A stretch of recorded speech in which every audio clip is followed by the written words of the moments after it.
पर इस बात के चर्चे होने लगे हैं। अभय जी, आप कह रहे हैं विधायक दल के नेता जो चुनेंगे वो बनेंगे, लेकिन यहाँ जो पॉलिटिकल पंडित और बड़े सीनियर जर्नलिस्ट बैठे हुए हैं वो ये कह रहे हैं कि एक जन नेता है और दूसरे शानदार मैनेजर हैं जो जानते हैं चुनाव को कैसे जिताना। तो आपके लिए मुश्किल होगी क्या दोनों में से किसी एक को चुनना?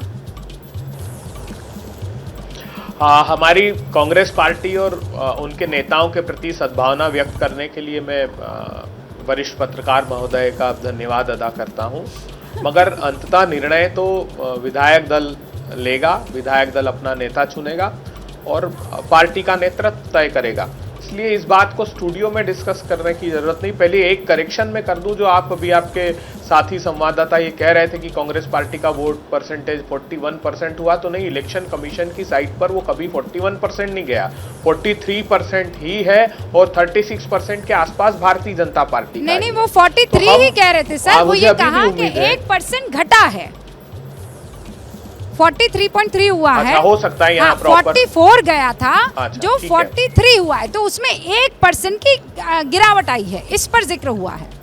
आप भी कहाँ गदगद हो गए, सुने ही नहीं रहे। 43 जब आपने ये बात, उन्होंने जब कहा 44 नहीं गया कभी भी, 43.23% था, उससे 43.1% हुआ। खैर, अब आज मैं आश्वस्त हूं अभी भी। नहीं सर, चुनाव आयोग की साइट पर हम उस पर डिस्कशन क्यों कर रहे हैं, पर आप चाहते हैं तो हम कर लेते हैं। चुनाव आयोग की साइट पर 1 घंटे पहले आपकी पार्टी को 44 ऊपर वोट परसेंट मिला था और अभी 1% और कम हो गया जब मैं आपसे बात कर रही हूँ।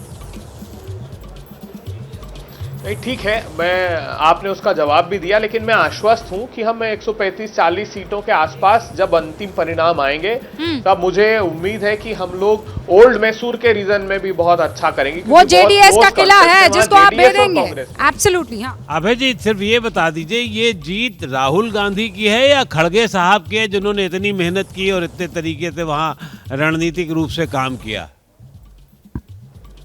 अभय जी बोलेंगे ये जीत जनता की है, ये जीत गृहिणियों की है। मैं जानती हूँ अभय जी। नहीं, देखिए, राहुल जी या खड़गे जी से जब आप बात करते हैं तो वो सामूहिक नेतृत्व में विश्वास करते हैं, व्यक्ति केंद्रित राजनीति पर नहीं करते हैं।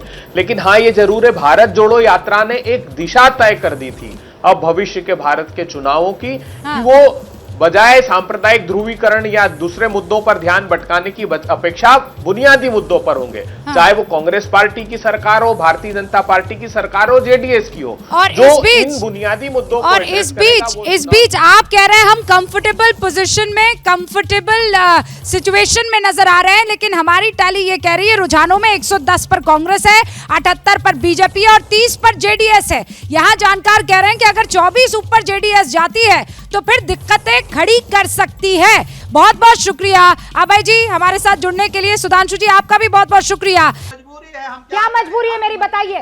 मैं अभी आपको बताती हूँ कि मैंने ओए होए होए होए, नमकीन के चटकारे लेते हुए टकटकी मार के डिबेट शो को पॉज रिपीट कर करके देख रहे हैं जोगिंदर जी।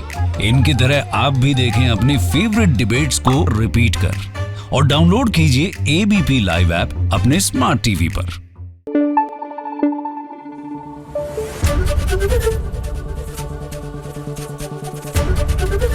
एबीपी न्यूज आपको रखे आगे।